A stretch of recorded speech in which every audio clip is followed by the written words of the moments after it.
Hello friends, and welcome to yet another session of NITCO Talks, this time from breezy Alibaug. We have a fantastic panel here today, and we look forward to an amazing talk. Raman Sikka will be joining in shortly. Let me do the introductions. Shiv Dada. Shiv established his firm 23DC along with architect Mohit Chawla in Jalandhar. It has completed many projects including architectural, interiors, planning, landscape designs done on different concepts and different scales. Many of the projects got published in international architectural flag books, magazines and websites like Art Daily, Dwell, Architecture and Design, etc. Welcome, Shiv. Thank you. Pleasure being here. Thank you.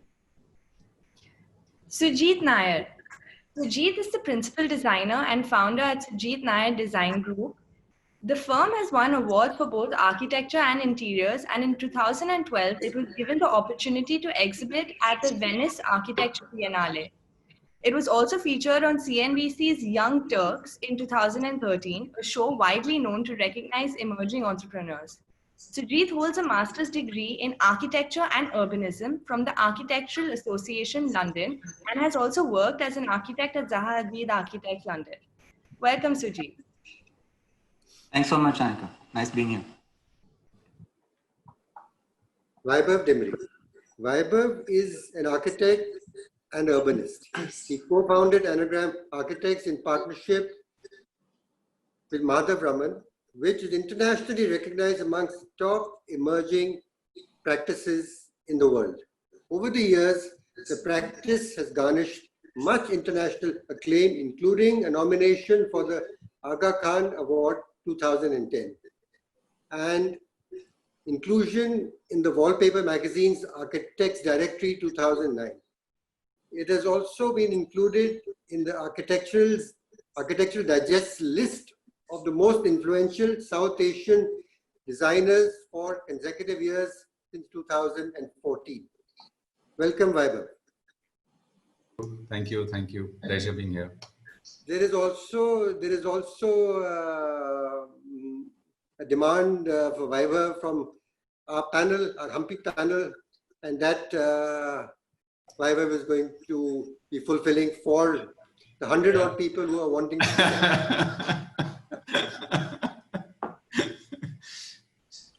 Well, our topic today is emerging opportunities in design. We are going through probably the worst crisis of our lifetime and in living memory.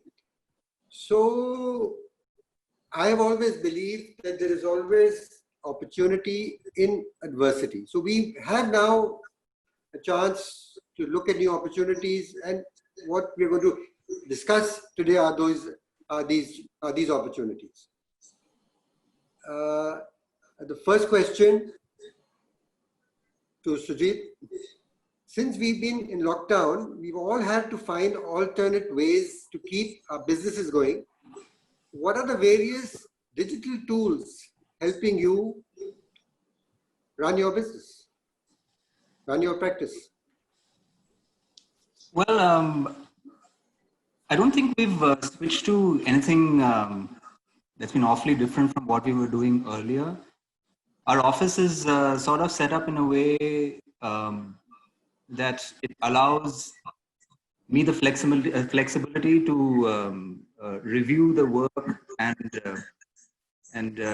sort of keep track of progress from wherever I am, so to speak. So primarily we depend on the internal sort of management software that we use. It's primarily Slack and To-Do and our sort of the ubiquitous WhatsApp. But I think what we've got around to doing is maybe build up a resilient method to follow some procedure between all of these fairly limited tool palette. I think we don't know whether there's going to be another lockdown. We don't know whether people are going to call in sick. We don't know if we've been open for about a month now, and we're already seeing some instability. So keeping that in mind, I think what we have done is sort of put in some processes within the office. That is a combination of fairly straightforward, regular paper processes and some of these tools to ensure that whatever everyone's been working on continues to happen, and sort of to track any inquiries that come in and so on and so forth, and then build in those straightforward procedures. But yes, a slight shift in tact, I think, in how we used to do it before. I think there's greater emphasis on making sure the processes are followed closely, even with these little chat programs that we use within the office and channels of communication and so on and so forth. But yeah, so in some sort of broad form, this is what we are doing. Do you have a full office or you're running partially? No, so we're running partially. We've got team members who are stuck in states, or some people who are dependent on public transport who can't obviously come in, and we're not encouraging them to come in as well. So it becomes a little challenging for them and us, but I have to say that most of us, I think the team, I'm speaking on behalf of the team as well, I think we're okay with the whole work from home engagement. We got a lot done during that time, and fortunately we had some work that we had to finish. So we were able to get ahead in some sense, and that's when some of these tools that we were using kind of kicked in and were helpful. So they continue to plug into the office, into our servers, and they sort of keep working, and we're able to track quite efficiently now. So I think that's been one positive outcome in some sense, that I don't think we're worried anymore. If we need to shut office again, we'll struggle to keep getting back to our clients on time, and the efficiencies haven't dropped that much. I can't say it's spot on, but we're okay. Vaibhav, would you like to go next? I think we haven't really opened our office at all, actually. We're all working from home. Madhav and I mostly come to office because we live very close by. But people who are in different states, and they haven't really come back to Delhi, and whatever people are in Delhi, we are still asking them to stay at home. And for us, I think this entire new work from home was a new thing, as in we personally hadn't heard of these softwares before. So for us, I think it was a new thing, and we sort of adopted them in past couple of months now. And so we have remote PC access, and we have Trello where we manage the work and team meetings and stuff. And Slack is something which we are getting into, you mentioned. So, but I think regular Zoom or chat, so that there is at least some sort of I think it's not about really it's seeing each other in office. I think that sort of motivates each other. I think that is something which we are trying to sort of work on. Mostly it's the office atmosphere and office environment which sort of motivates people and gets people going. I think that is something. Work efficiency is something which is, I think, directly affected because of the work environment.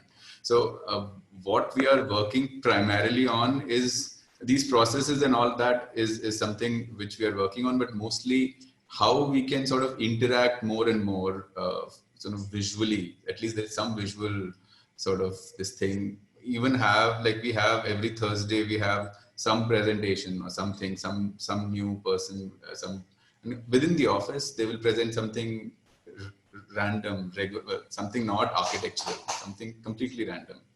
And so we have Thursday nights as parties, which are Zoom parties. Yesterday we had a huge party on Zoom till 1:30. So these kind of things is what we are trying to sort of get that environment going, I think, and that is what is helping us sort of connect to everybody, because there's nobody coming to office. So for us, that's very important.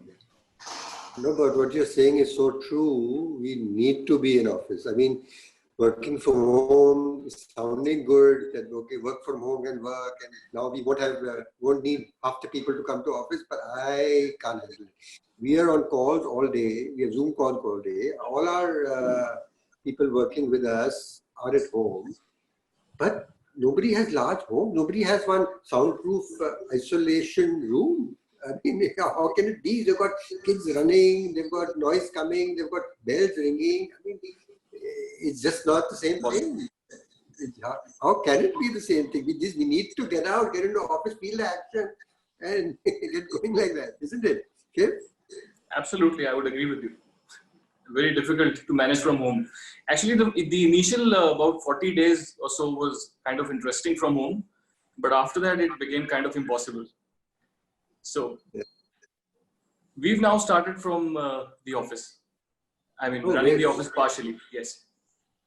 Right. So how have you handled this lockdown? What digital tools, etc., have you been using? Vivek, first of all, I would really appreciate what Vaibhav just said. I mean, the Zoom party, that really kind of is an inspiration. I would try that for sure, first of all. About the digital tools that we've been using, yes, of course, the design tools like everybody uses in their normal routine work, that is something which we do use. Apart from that, yes, the integration of Slack and everything, it has really helped us out in a way, because it was not really our thing, working from home before that. And we could never imagine before this that a situation like this would come up suddenly, and you find yourself stuck at home and you have to be thorough professionals right from here, and the sites, keep on moving without any kind of hindrance. But then, yes, in the initial kind of depressing 10-15 days, we tried and figure out with our friends and fellows and, people who are kind of techies. We were not into technology that much in terms of collaboration. But yes, we found out eventually that, yes, these tools are available. And now we are back on track with the softwares like Slack and Zoom and everything. One thing which I would really like to, point out is that during this lockdown period, one positive thing which has come out is the unnecessary meeting thing. It really happens, I think, with a lot of architects, that there are some kind of unnecessary kind of meetings which you cannot avoid, and you have to meet people sometimes unnecessarily. Because of this kind of lockdown, wherein you're stuck at your place and you're not kind of meeting people, you have to be restricted to softwares like Zoom and all that.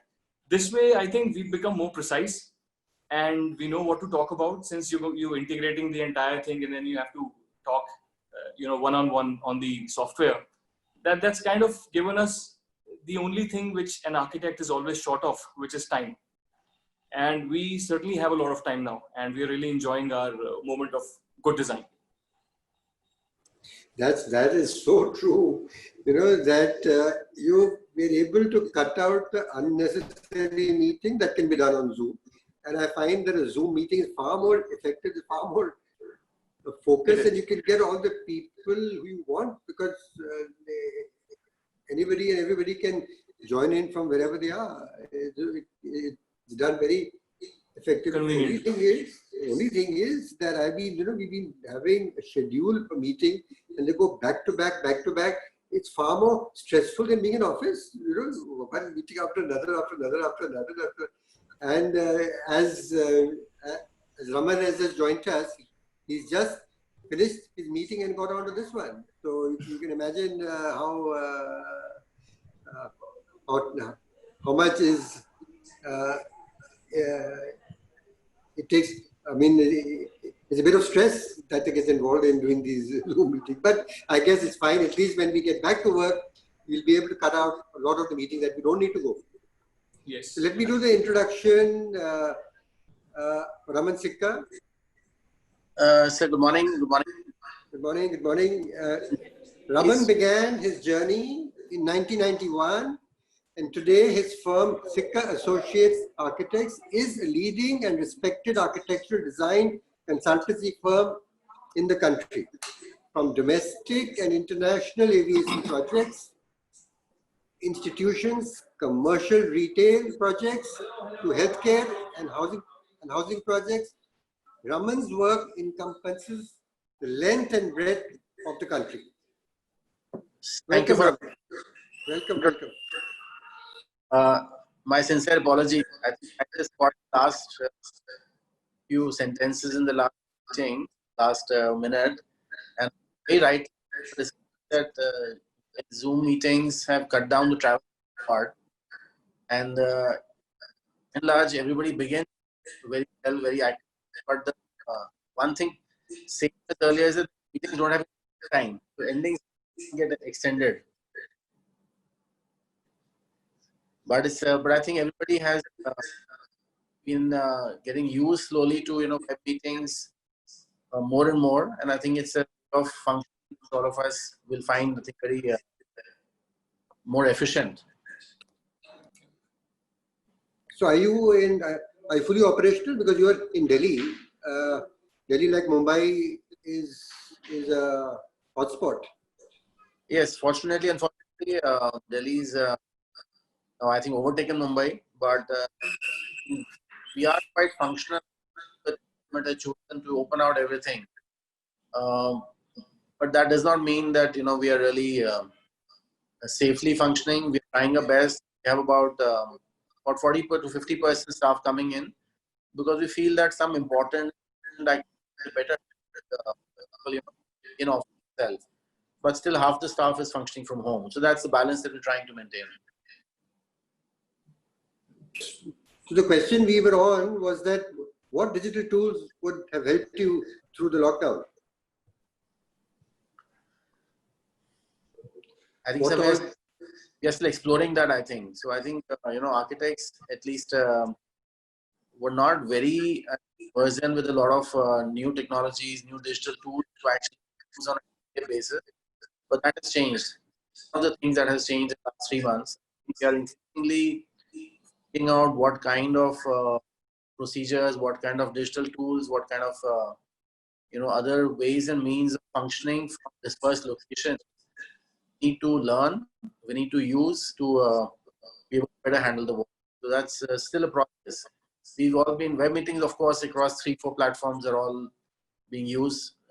All of us doing it, but more important is I think controlling the work, because meeting is one, but actually organizing work where people feel fairly independently responsible. That is something which we are still learning, exploring, and trying to do better.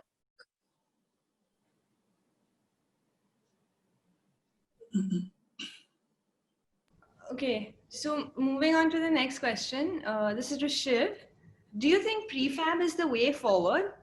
What benefits would this bring to the industry, to the construction industry? Labor is going to be, labor is not easily there right now. And so even though we are able to function on design with our teams from office sites, so prefab, what is your opinion on prefab? Well, I've always had a very strong opinion about prefab.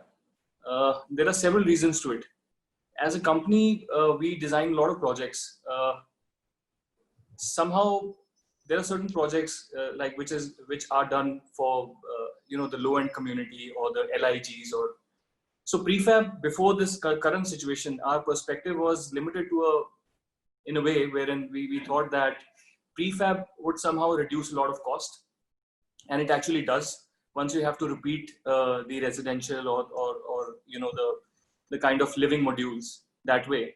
But keeping in mind the current situation, I think labor certainly is going to be a problem. It is a problem right now. It's a huge problem since almost 90% of our sites are currently not working in the same manner as they used to.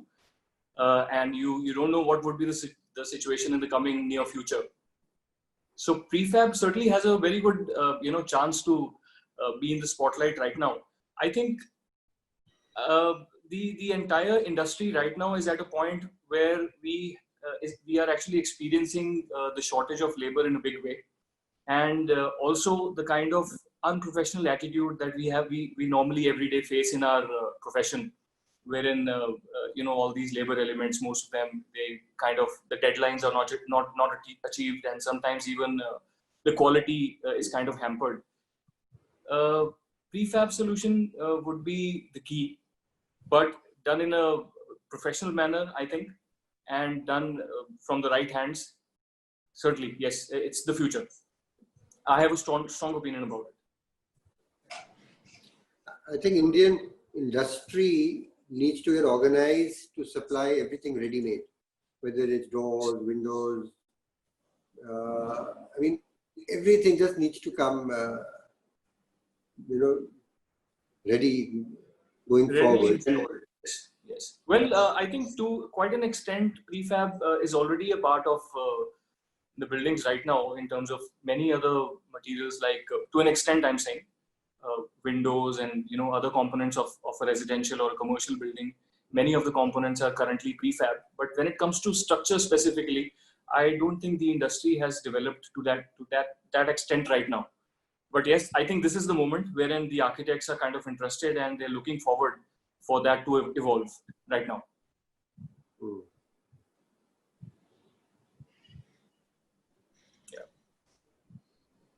Vaibhav? I think more than sort of prefab seems like one solution for sure, but I think it's about time when the construction industry become much more organized. I think the problem is the entire construction industry is very, very badly organized, not professionally handled. I think there is so I think there, if the contractors, even the small-time contractors here I'm talking about, obviously large companies and large firms are and large projects, there is a certain sort of, at least there is a initiation of some sort of an organization. How organized eventually they are is still debatable. But we know that when you do a more sort of an informal kind of an organization in a residential design or a small project, small commercial projects, and specifically in towns which are not metropolitan towns, I think there the level of professionalism and the organization is even worse. I think it's the materiality and what material to use and whatever is something which will have to innovate. But I think from the construction field, the small-time contractors will have to be more efficient, that they need to get the same work done with less amount of people. So how can they figure these things out? How can they increase the efficiency? Whether they want to, obviously the same laborers can be paid better, they can be made to stay better. So, if they look after your people on site, which lots of people don't do, their efficiency will increase. How an organization looks at their employees, if a contractor starts looking at their labor, I think it's going to improve whatever little efficiency, some amount of efficiency there.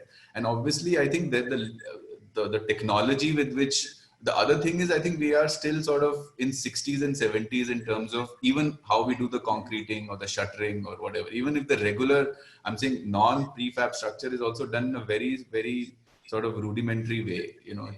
I think from a carpenter to a plumber to this thing, the equipments and the knowledge base of all these people or of the construction industry has to sort of come up to a level. I think the skill development, which everybody keeps talking about, for the construction industry, the skill development is the least. You find it's very difficult to find good people to do any small job, right? So I think that skill development, if it increases, the efficiency will increase. And right now we've been sort of dependent on the number of people we had. So agar site mein 50 log hain, so it's an efficient site. Actually, that's the most inefficient site, right? So I think that entire sort of thought process, I think will change.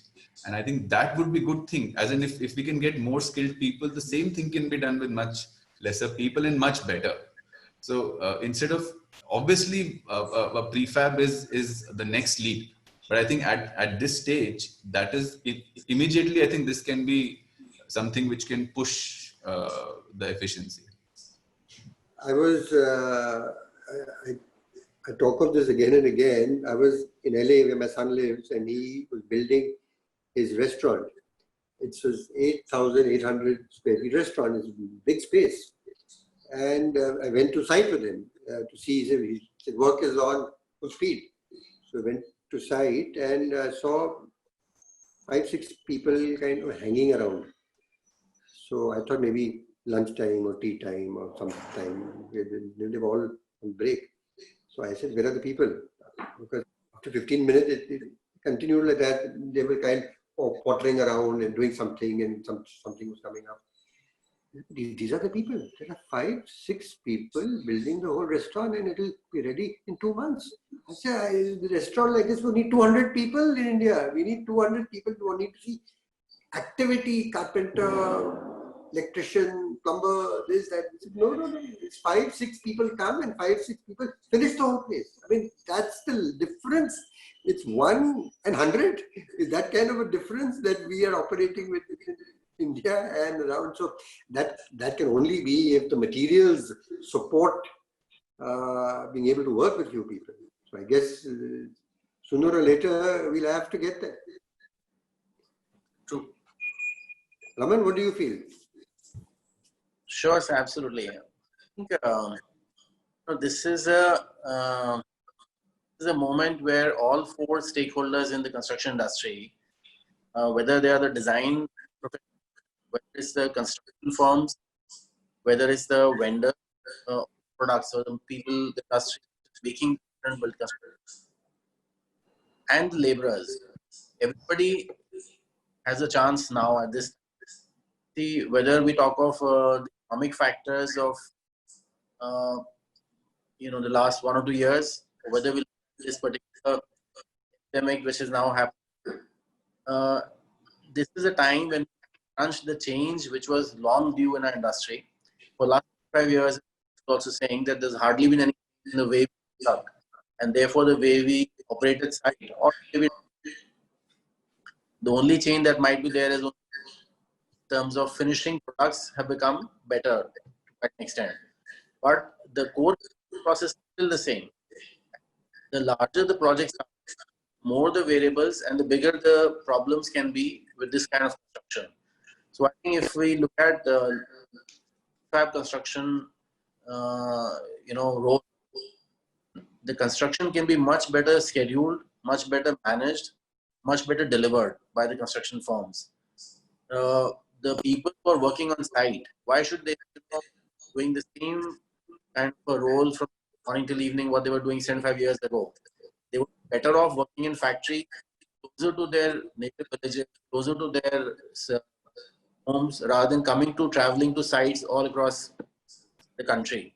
So if people were to be able to make more products off-site, and the industry gears up to use them in various stages of the construction, I think everybody stands to benefit a huge amount, whether it is the people who are building projects, whether it's construction firms who have to deliver on time, dependent on site issues, whether it is the labor who will, I think, have a more controlled environment, probably a safer environment, working in construction factories away from the construction sites, or maybe assembling only rather than reconstructing the entire walls and so if assembling, that is also a better procedure, probably a safer procedure, better toward. And corresponding the design also, I think, will be better finished, or we have a better chance of is better delivered. So I think everybody stands to gain from off-site construction, and this is a chance. Yeah, this is really. In fact, we on our part are now fully geared up for pre-cut, pre-polished marble. It should, like it's done all over the world, you'll get it completely ready and in pre-decided location. Every piece is pre-decided so that the supervisor at site doesn't even have to be an expert. He just needs to follow A1, A2, A3, B1, B2, B3 and just put the pieces there and be done with it. So we have to cut the time and cost aside is what we as a manufacturer are fully geared up now. Sujit, what is your impression? So I have just 2 or 3 points to this, and some of it is maybe a little borrowed from what Shiv, Vaibhav and Raman are saying. Is that so there's this prefab on one side, and then there's this whole idea of mechanization and skill development of our laborers at site. I think it would be maybe a little difficult to say or literally look at prefab as a way to substitute labor. I think we are going to be a labor-driven construction industry for a long time. We can perhaps work towards it, but I don't think it's going to happen anytime soon. And then this idea of prefab being a superior machine finished, highly precise, efficient, sort of outcome-based idea is a little bit maybe problematic. I think it works for some kinds of projects. Maybe, for example, you can look at prototyping mass housing, for example. But our context is slightly different. I think we think so much about craft, and we think so much about making by hand. And I think for one, my personal view is we shouldn't lose that. So maybe those are sort of two diametrically opposite ideas. So maybe we have a unique opportunity in that sense to see whether there's a way we can bring in the idea of craft into prefab projects. So in that sense, maybe it's a kind of delicate blend of what is made by hand and what is also done through a prefab. So I think maybe that's how we can perhaps look at it. So I like the blemishes. I like some of the the imperfections that we have in our buildings. It's a different kind of joy, and so. But on the other side, I think what's interesting about prefab is that there's a possibility of adopting digital technologies on the design side and on the supply and outcome side. So in that sense, it's kind of enabling. I feel it encourages designers who want to opt for prefab components or prefab projects or buildings. I think there's an opportunity for them to maybe then look at almost literally, office to site direct production in some ways. It's possible, if not for the entire project, at least parts of it. So that's an interesting thing, I think. So I have mixed views on this right now. I feel that maybe right now we are geared to do parts of projects as prefab perhaps. And maybe you will see, for example, government housing moving towards prefab in the next few years. So that will be a different sort of channel, I think, or a different track altogether. But I think maybe we need a slightly more bottom-up approach to the way we adopt prefab, I think. That's my view. I mean, in our country, we still have the opportunity to do handcrafted things. I mean, most parts of the world, the opportunity is not there. I mean, we still have the luxury of saying that I can do handcrafted and make something unique, and the imperfections actually look good and stuff. We don't want to erode that, I think. We don't want to erode that. We want to sort of figure out something in between, I think. Yeah, true. Yeah. I would agree completely. I think, but I think that the blend allows us to see which portions of the building we optimize, be made faster, simpler, possibly in a more regulated manner, and therefore allows us more budget or more time to focus on what needs to be handcrafted. I think is that interesting combination is what the industry needs to think towards.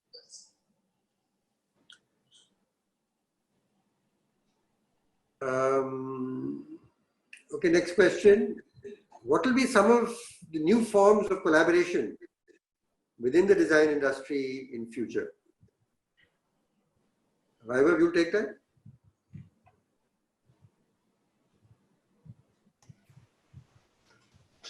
I think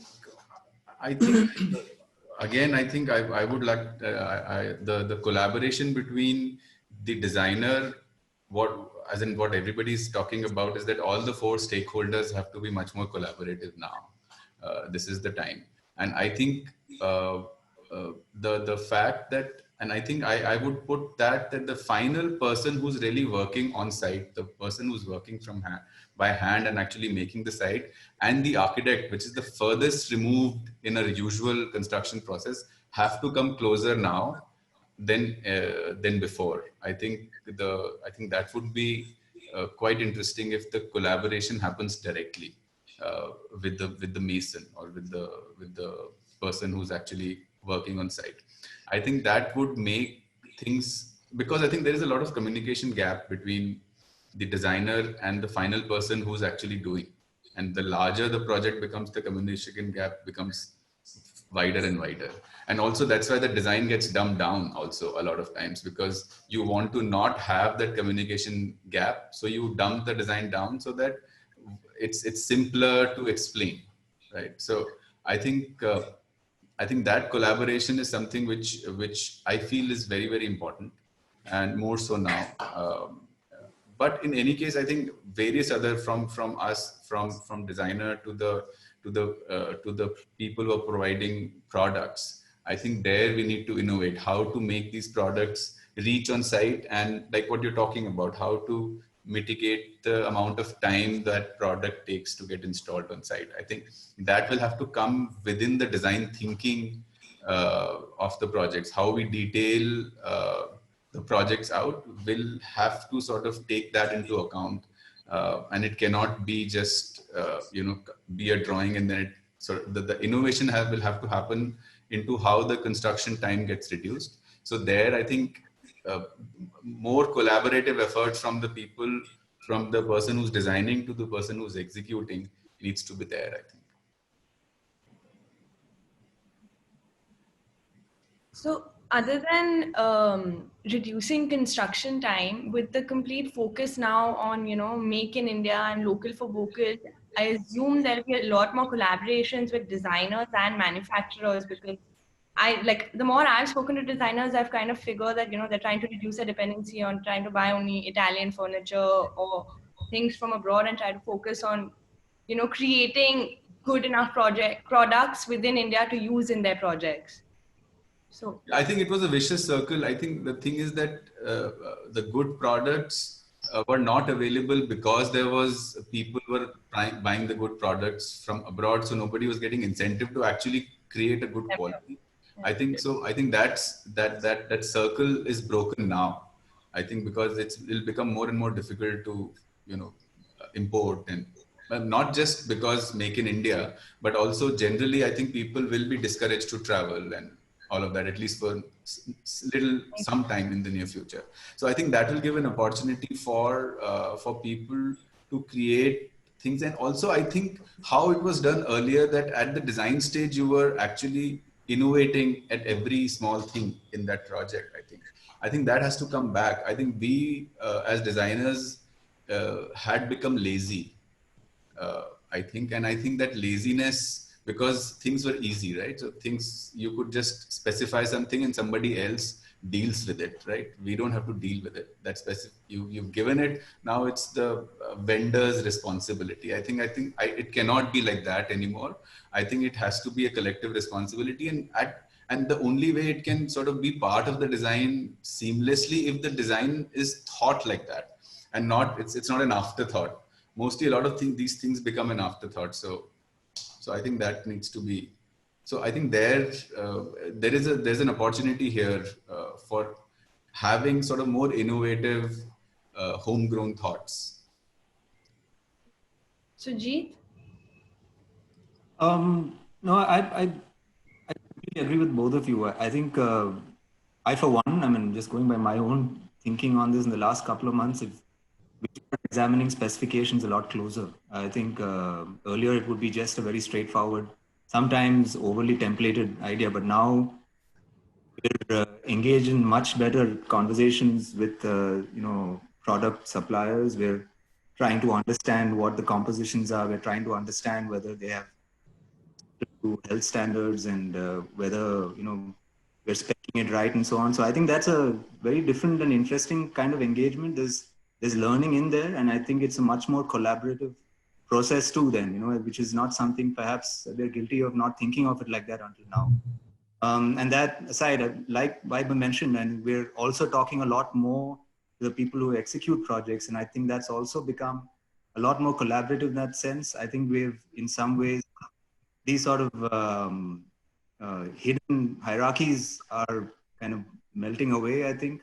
Everyone has something to contribute through their expertise. So I think the entire engagement's gotten a lot more collaborative.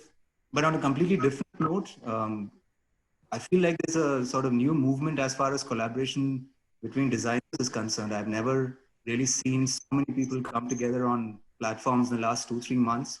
In that sense, I think it's also brought the fraternity together. And I think there's a possibility of collaboration a lot within the fraternity, because I also think that, a lot of architects and us as designers, we're conditioned to think about specific kinds of projects and we try to perfect those.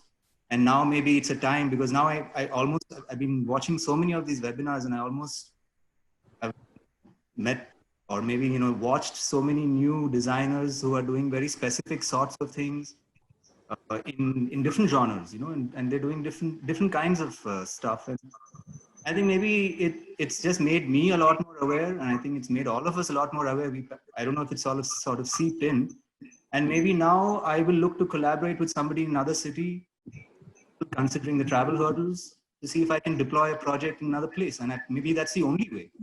And that, I think, will lead to a new kind of collaboration, which might be interesting too. And I'm sort of mulling over that as well in a personal capacity. So that's something to, I think, consider in this notion of collaboration. That's very interesting. Yeah. To collaborate with other designers in other cities. Yes, I think in general we work in very insulated ways. There's not enough camaraderie, I have to admit, beyond a certain point, between designers. We're all sort of put up in our own things, but maybe this is a new opportunity, and I think that's what this lockdown has done. It's brought so many people together. Thanks to you all, for example, you brought so many people together, and I think and so many people have done that, and I think that's interesting. So I know what's happening in Delhi, for example. I know what the trends are now. I know what's happening in Bombay and so many other places. They kind of look back then at their, at work people are doing, and I've spent time doing that. I'm sure everyone has in some way or the other. I didn't know what some of you all were doing before this meeting, for example, and I think that leads to a greater kind of connect between and community across the country. So that is also collaborative to me in some way. But I think, since we've been doing these shows and plus since we've been doing these talks, as well as we've been attending a lot of these events, I find that there is a lot of camaraderie within the design community, and I think maybe it's increasing. Maybe what the current situation is bringing out a lot more camaraderie, and we've tried to, of course, facilitate it, and we will continue to do it. In fact, people from all over the country are coming onto the shows, and everybody visits Mumbai, and we have an open invitation for everybody to come and connect and chat and continue the discussion when we meet. Yeah, Raman, what do you feel? Sorry, sir. No, go ahead. I was just saying, I think in that sense, maybe in a slightly twisted way, but the crisis has been a great leveler, I think, in that sense. Yes, absolutely. It's on a very, it's a level playing field now, all of a sudden. And I think it people together through, it's an opportunity. Absolutely. Completely. Whether the curve or not, but I think the pyramid is definitely flattening. True. See, I think also it's a mix of different effects. There are a whole lot of negative impacts, but I think the impacts of last 3 months are maybe a lot of rethinking has started, a lot of learning new things that can be done, need to be done. And I think, as we are also, the last question we were discussing prefab or, offsite. So to enable all these, all of us will have to pull up our socks to a whole lot of new thinking and rethinking. Because if we want construction not to be controlled at site, but to be controlled off-site at different locations, possibly multiple locations, then we all need to, think accordingly, change the mindset, our way of taking information, change our way of passing on information to the next. So these are the, I think, which we will definitely see in the industry. And I hope that, we're able to use these to go where we want to go.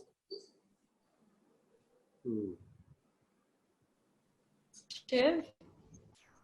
I think there are different perspectives to collaborations. to my mind, the first thing which occurs when I talk about collaborations between, within the industry, one interesting fact is the designer-designer collaboration. Especially if you talk about smaller towns in India. Well, the place where I come from, it's close to Ludhiana, about 1 hour. And, the little things with small towns is that the quality of designers, the quality of people, there are a lot of talented people all around India. It's such a big nation, so diversified. But at some points you get kind of, you get that glitch wherein you feel that, okay, something is stopping me to get this design implemented. That way, I think collaboration is something which really is fruitful. You can get connected to the entire India, to the entire, periphery of India, different designers, so many youngsters, as Sujit said, so many young people are, coming up with such beautiful ideas and such beautiful, unique designs, and they've got such a lot of talent, and they're just emerging. So if you, in your own place, have good projects to work on, just like, for example, if I'm based out of northern part of India, and specifically the Punjab region, here the plot sizes, the canvas is pretty big to play on. So collaboration is a beautiful idea to implement your project in a way wherein you can actually reach endless amount of heights. You get good people, talented people work together, and you can implement absolutely anything. That's one aspect to it. I think the second aspect to it is the idea of collaboration is really beneficial to the younger generation who are just coming in the profession, who are just entering. Just like again Sujit said, and Weber also mentioned, that young people who watch these webinars, they kind of get a lot of enthusiasm, and plus they get a lot of inspiration from the elder fraternity and the people who are senior in their own professions. So yes, it's kind of very beneficial in all the aspects. You can understand, Vivek, the thing is, from the smaller towns, the quality of designers that you get is pretty limited. And once the, the entire, the states are open to you, and you get the opportunity to get connected with a lot of people from all around the place, not only from India, from other countries as well. These days, all these social platforms are, they're viewed, globally. So if your project gets published, for example, if our project, gets published in good magazines and good, social media platforms, you get people kind of, their interest kind of gets poured in, and they want to get collaborated to you. They want to work with you on an interesting project, and the, the results are phenomenal. I think that there becomes an endless possibility in terms of design. Very true. Okay, so we've discussed some of the emerging opportunities like collaborations, we've discussed digital tools, we've discussed prefab. What are some of the other emerging opportunities that you guys see from this crisis that we're going through right now? Raman, if you would like to take that. Well, as I said, I think every stakeholder industry has new think of.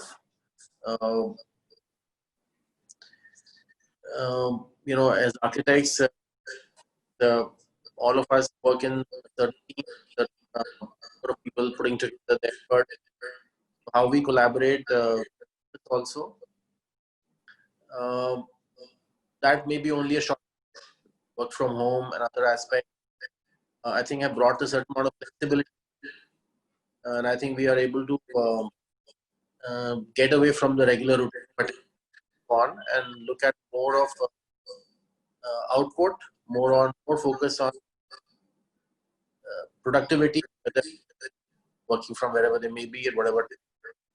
So within office, I think that's certain convenience we might be able to continue.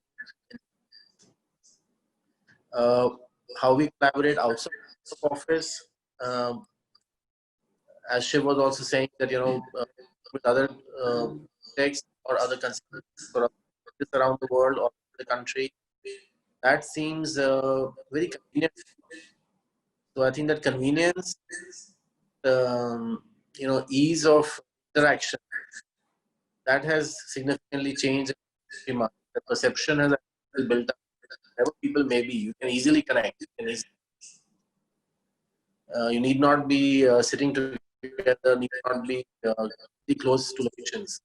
So that, I think, the mindset may open up more choices, more, things can happen with that. And but again, we have to still go back to skills learning digital, and how we pass on our information not only amongst each other but also to the contractors, construction vendors in general.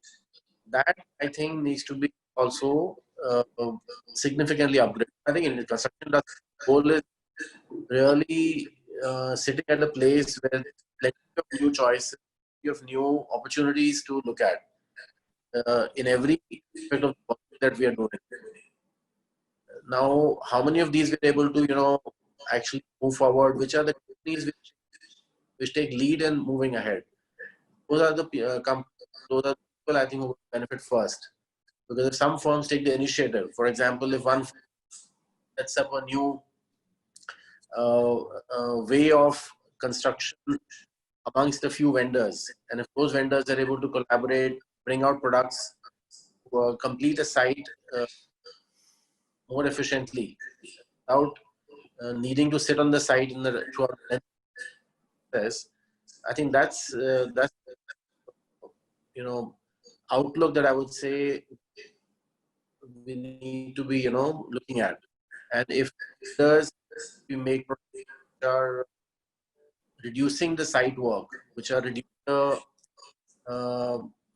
amount of involvement of labor at site, allowing designers various compositions, various improvements if so required at site and design. Those are the products, those are the vendors which I think will have a preferred choice also going forward.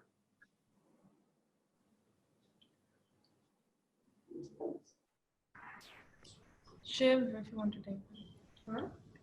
Well, one thing which has really come up after post this, this situation is the way we handle our distant sites. The sites which are far away from us. Now, the kind of site visits that we used to do, and we used to send our teams, and the way it used to happen. Now, I would share a very interesting thing with you. There are sites in Panipat, close by Vaibhav, and Haryana for that matter.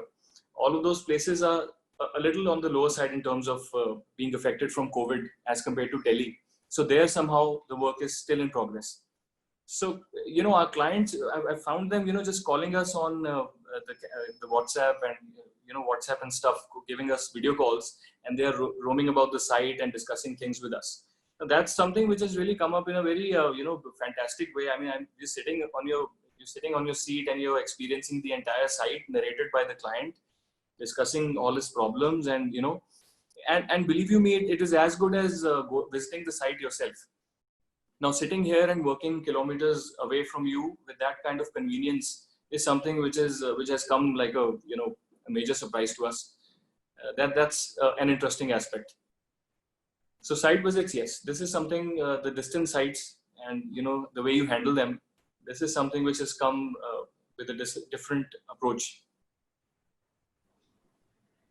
That's amazing. If you can make out things on video call on sites, that's like next level. Even I couldn't imagine doing that, but the client himself calling you and asking and clearing out his queries and showing you each and every nook and corner of his house or his project. Well, certainly helps you out. For sure. Vaibhav? I was saying that I feel that the importance of designers and design thinking and innovative thinking is the most important thing right now, and that is the silver lining. I think the more than when the economy is booming, then design is not important. When there is crisis, I think then the innovation is required, and there one needs to, even while construction, how to cut the budget or change the specification. You need to, even a small thing like that, you need to innovate. I think the importance of innovation and design thinking, primarily the importance of design thinking, I think generally, I think in terms of society, I think there would be, what I see, that there would be more importance and more sort of awareness of that going forward.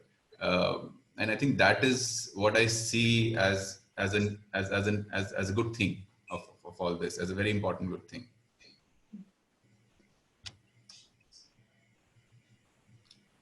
Sujit? Yeah, I think for me, it's, I think there are two things that I want to mention.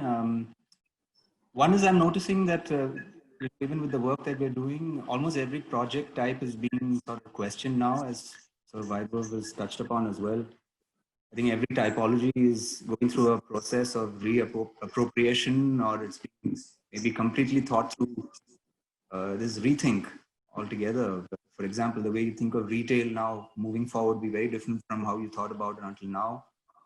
So there's an opportunity there. The design thinking, yes, will come into play there, and so it's important maybe for us to be a little more sort of swift and rethink some of these things in more interesting ways and more appropriate ways. Yeah, even on our ongoing projects, we've been sort of compelled or perhaps nudged to rethink and introduce new aspects. For example, housing projects. Everyone has to now sort of think about work from home solutions. And the fact that you might spend more time at home, how does that sort of kick in when you think through a housing project? And where we're doing homes, we're being asked to increase the size of gardens, for example. Very simple things like that. But everything is now proving to be, it's a new way of thinking of life in that sense. And the second thing for me that's been interesting in Bangalore, I see that there's an opportunity for us to engage with the civic authorities a little bit more. The way we think about urban solutions, maybe as us as designers, is the way we can step in, if not provided with the opportunity to have a voice and talk about how we look at our parks and how we look at simple things like queuing and be sort of proactive. I think there's an opportunity there. There's never before been an opportunity that's presented itself so clearly, where we've got to rethink the way we engage with our cities in immediate context. You could start right outside your office even, it could be a neighborhood level intervention. But there's a way to contribute, I think, and that might prove itself to be an interesting opportunity. That's what I think. I mean, these two things sort of crept in. That's true, Sujit. Even I've seen people living in flats, and post this lockdown, I've got so many friends and other people whom we are attached to now thinking about buying a piece of land somewhere and growing their own food and all that. And things have completely changed. They're changing. Yeah, I agree with you. Everyone wants to move away from the city, pick up a little piece of farmland, build a small little cottage for themselves to get away. And I think pivotal to this idea of the lockdown has been, the concept of a home. We're secure within our homes. So now you have to rethink and maybe visualize how homes should be designed as getaways, perhaps not just, only as for existence. I agree with you in terms of the fact that the idea of owning a home and having your own space has become way more important. Where before the lockdown, we kind of saw a shift, at least in the millennials' minds, of thinking that, homes are not that important and we can rent and stay in smaller spaces and things like that. But I think that entire concept is very, very different now in terms of everyone knows how important it is to have your own space and make sure it's a nice space that you want to be in and all the time. Yeah, exactly. Yeah, me personally, didn't think about home as much as I did in the last 3 months. I like being at home now. Otherwise you're always thinking about getting to work. You're thinking of rushing off to work and sitting in the studio. But this has been nice. It's been rejuvenating and not taxing at all. So I've been thinking about doing changes in my home even. So that's an opportunity, I guess, for all of us.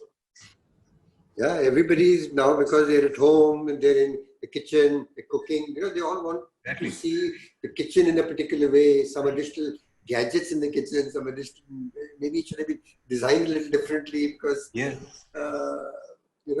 the people living at home are now also getting into the kitchen. Hopefully we'll get hired a lot more.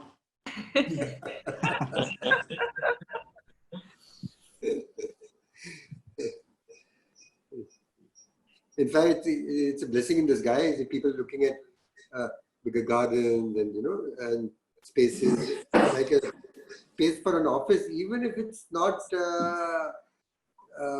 work from home culture. It's a good idea to have a space at home that can be used where you can be quiet.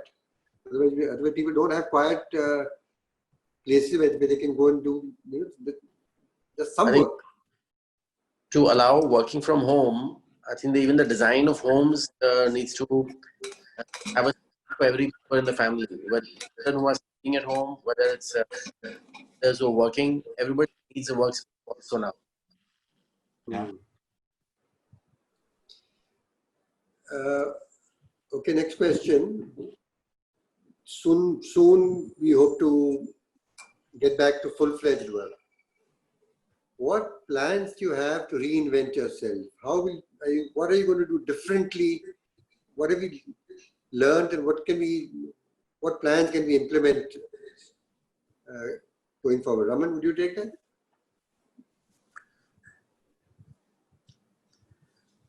I think so.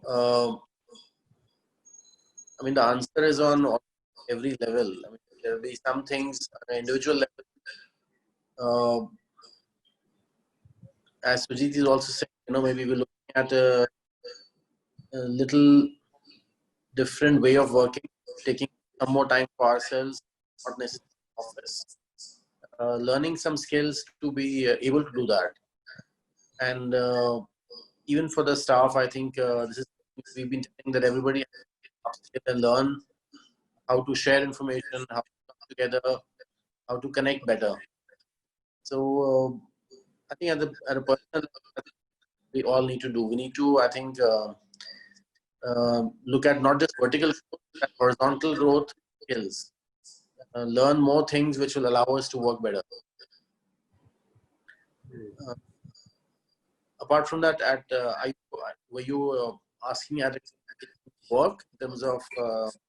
Yes, I'm reinventing your office. I'm reinventing your office, and what would you do differently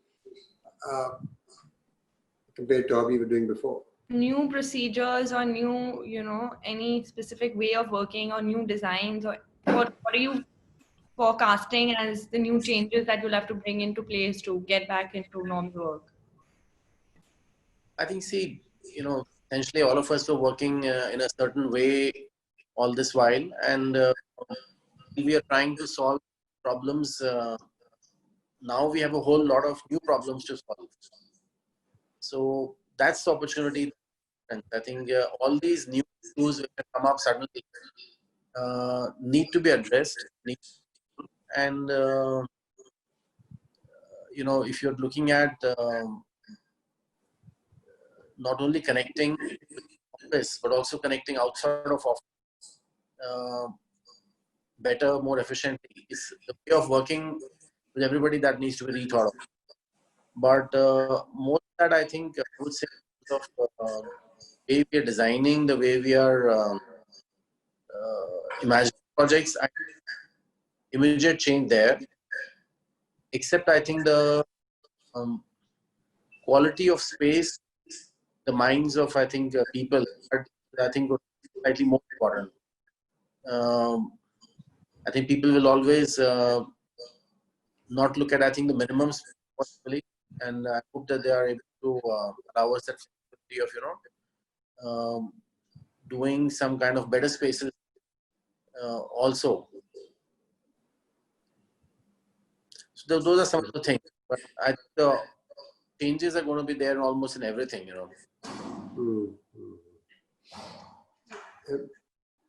Sujit, what's your take on this? What do you think that you will do differently? Well, for us, I think we've used this time to build up some new skills within the office. We've been encouraging the team to see whether they can pick up new software skills, read up a little bit more, arm ourselves a little bit better. I think I'd like to think we used the lockdown reasonably. We were fairly productive in that sense. It was not necessarily all engaged with the projects necessarily. I think that's going to be important. I feel like our office included, we might start running much tighter team, a team that can multitask better. It's a little more multifaceted, I think. So no needless hiring, for example.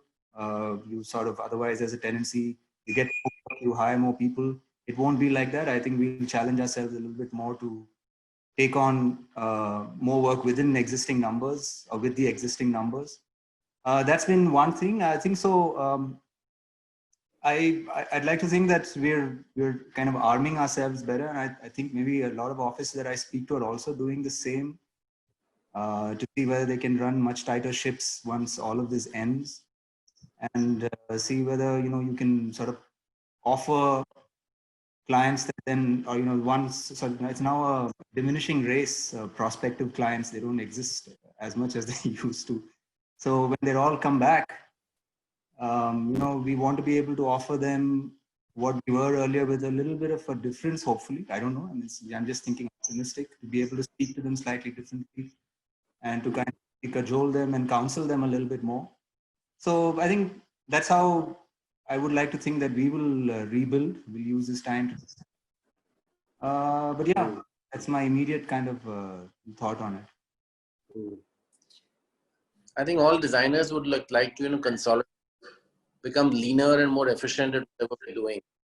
It's not about different things right now. But first, I think consolidating what we are already able to produce and how we do it. Whatever upskilling we're talking about is probably geared towards achieving that efficientness.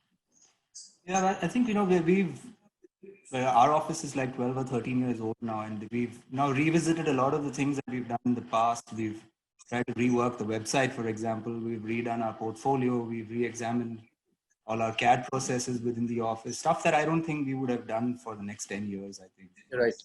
All of that sort of falls, the least of priority when you're running a busy office. But this has really slowed us down. And I think slowness is good for design. I think all the designers here will agree.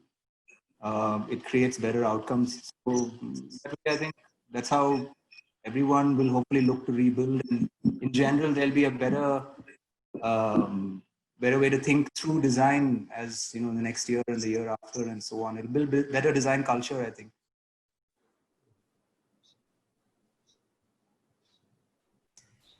I think another thing which I would want, as in what we've been trying to do, besides these learnings, that how to make things efficient, tighter ship, and even similar. I think we've been trying to get to understand sort of work people to get more skilled.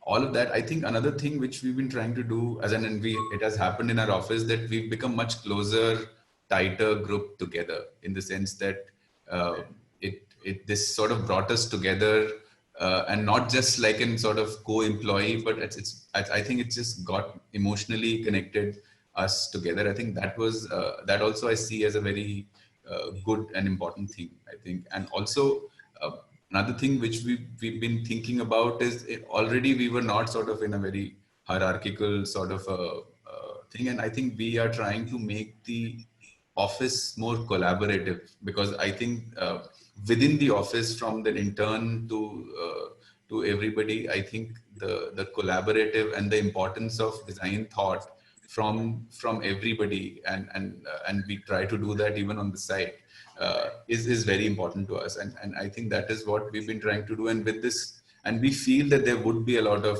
remote working henceforth, and it's a viable option. The important thing is that it seems like it's not really that bad. It's pretty viable, and I think there is a possibility to have a much larger office, in that sense, without actually having physically a much larger office. I think much larger collaborative environment, sort of having like a cloud sort of collaborators, co-workers, collaborators, rather than thinking of it as a sort of strict, sort of walled off office. I think that is something which we are hoping to work on and figure out processes. I think there we need to figure out some ways to do it. But I think that is something which we are hoping that would be the new way to get it. I agree with you, Vaibhav. I think it's maybe that's something I should have mentioned. It's brought the office together a lot more. I think it's almost as though we're all in this together kind of move, office. It's stuff for everyone. Yeah. So I think to sort of reinforce those values in the office has been very important. I think the team stuck together and everyone's contributed in their own way. Yes. Everyone's sort of on board with the problem. So I think that's been terrific. Yeah. Just like a beautiful book, The Checklist Manifesto, it says that sometimes, written by a doctor although, he says that sometimes when you have a patient in emergency, you sometimes forget as simplest as a thing as, just giving him an anesthesia. Because you're in your normal routine, sometimes you're kind of, in a state of emergency. I think similarly in an architect's office, normally the main thing going on is the flow of data. So within the office itself, there are so many people, the teams, transferring data right from the base level, right from the design team to the working team and till the end. So, you find people hustling and bustling throughout the office. And something as simple as a screen sharing can change the entire thing completely. I mean, you stay in your seats as doing something which is as simple as, sharing your screen. With us, with all the designers between the working team and, even people on site, things can become so easy, just like they are for us right now. Without meeting clients, still implementing so fantastically on our designs, kind of virtually visiting your sites, and the flow of data for now is, it's working very well. We've adapted quite well to the situation, I think. But we didn't give it a thought, I think, before. When we were in the normal routine, this never came to our mind.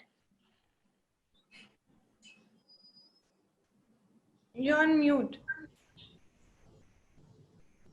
As we're taking only one audience question, Anika will ask, because I think we're way over time that we had planned for. And so Anika, go ahead. Okay, so existing spaces, existing products and solutions will need to be designed differently. What do you see as the immediate challenges, and if you have any solutions in mind? Anyone wants to take that? Yeah, may I? Sure. I think sustainability should be the thing to look out for. Before this situation, our design process was completely different. And although sustainability was surely on the agenda, but, for now, when you actually, we ourselves have gone through the situation and we've known the importance of having, nature inside your house and, how sustainable your space is, and are you really growing your own food in your house, and are you really conserving the energy, the natural resources and all those things.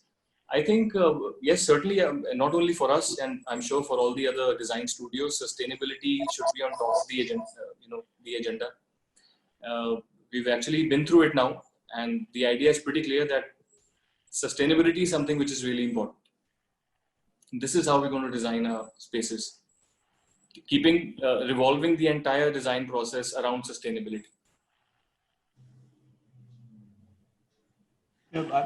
I just think that there's a new definition for the notion of comfort. I think when I mean not just sort of physical comfort, the sort of social comfort, and emotional comfort. So, and I'm sure you all have heard this before. This idea of physical distancing and not so much social distancing, right? So we've got to think about our spaces like that, especially public spaces, to be able to kind of address that in some way. And I don't know, product, I haven't really thought about it as much, but I think what will immediately kind of come to mind is the way you're able to make something cheerful and useful without it being compliant with all the safety norms and it being sort of something that you can enjoy without it being sort of hazardous. So all of that kind of comes to the fore, I think, now a little bit more than it did in the past. All of that will go on through the magnifying lens, I think, especially when it comes to stuff that you have to actually, hold and touch and perceive physically. But yeah, I don't think there are any immediate solutions yet. You see some innovation, but I think it's all work in progress.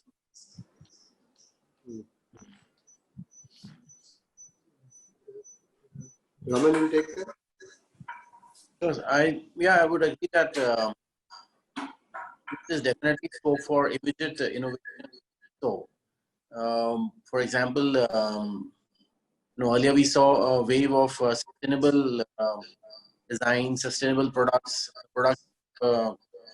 using materials and using technology lead to a better performance of building. That was a sustainable era, let's say.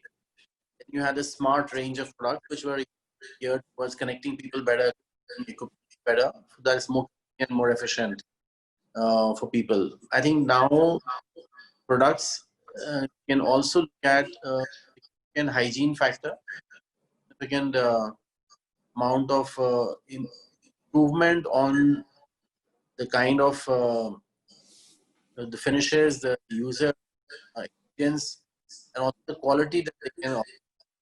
I think because people are looking at better volumes and you're looking at more focused decisions on whatever you're choosing. So I think the ability to offer better products according to people's need today is even more. And I think companies, products, vendors, everybody look at only.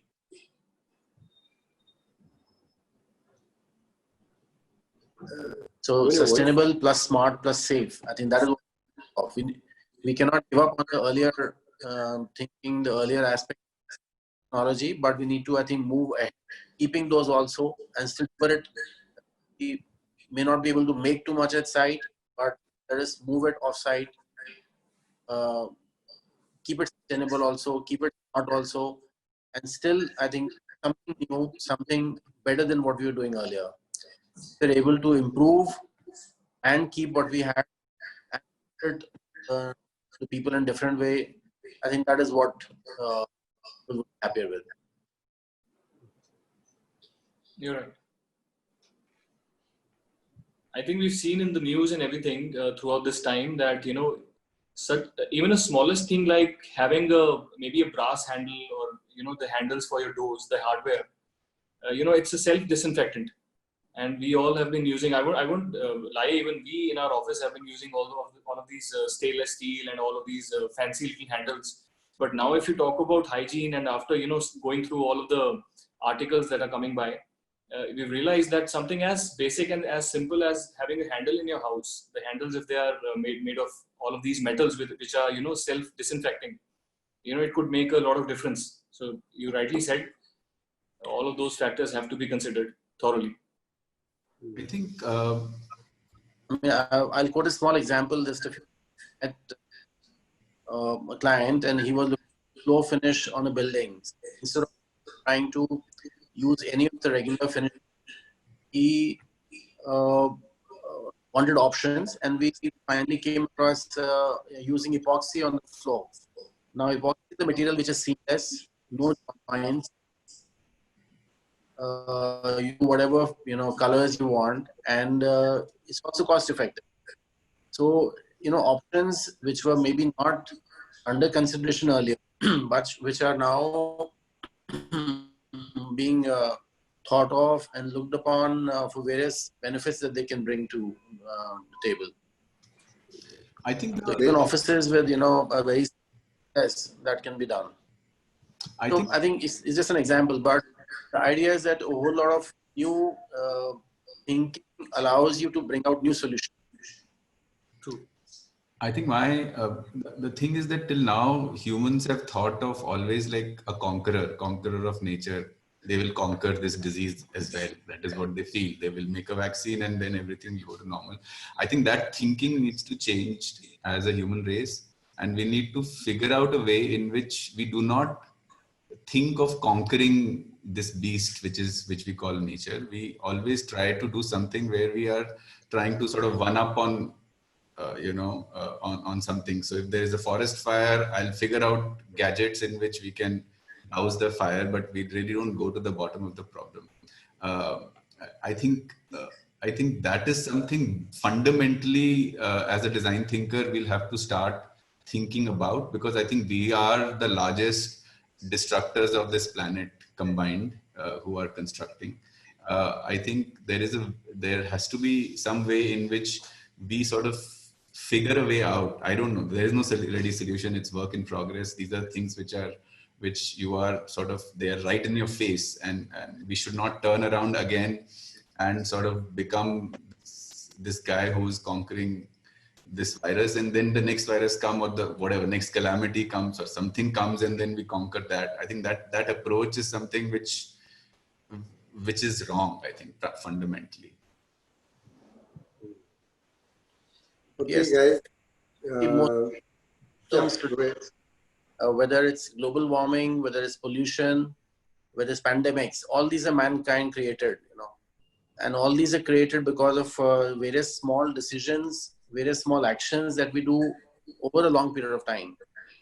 So I think new thinking and new technologies which help to even resolve these small, they will have, I think, a long way to go ahead. Will you have the last word, Sujit? Oh, no, I already offered my 2 bits on this, so I know, but I'm done. No, I just maybe it's just an all-encompassing statement. I think we just have to reboot a little bit and think through everything a little differently. It's just a completely unique situation, we just, but we're known to adapt, right? I'm talking not just as a case, even as a design community. I think we're adapt to these situations. So I think we will figure a way out. I think maybe in our context, we might come out with something very unique, way we handle these crises. And we deal with the crisis not just in our cities, we've got to deal with them at multiple levels in different locations. So we've not really ever thought about, as designers, we don't think so much about a labor crisis, essentially. So now we're having all of that is in our face, it's staring at in our face, and we're actually learning on the go. So I think we'll make much wiser, for sure. Some more gray hair in the next year or so, and then we'll be all right. I think in a year and a half or 2, maybe, unless we have a vaccine by the end of the year. Okay, guys, that was a extremely interesting talk, and thousands of people log on to Facebook and YouTube and will be listening to you, because some listen live, but the majority of the people see it at their own time, and I'm sure they would thoroughly enjoy this talk. Thank you so much, and as I said, I will say again, you have an open invitation whenever you're in Mumbai. I'm centrally located. We have to meet up as soon as this lockdown nonsense is over, and we catch up on a drink. Great. Thank Thanks you. for hosting. Sure. Thank you so much. Thank you so much for coming on. And Thank you, everyone. Pleasure. we all enjoyed it a lot. Thank you, everybody. Thank you. Bye-bye. Thank you.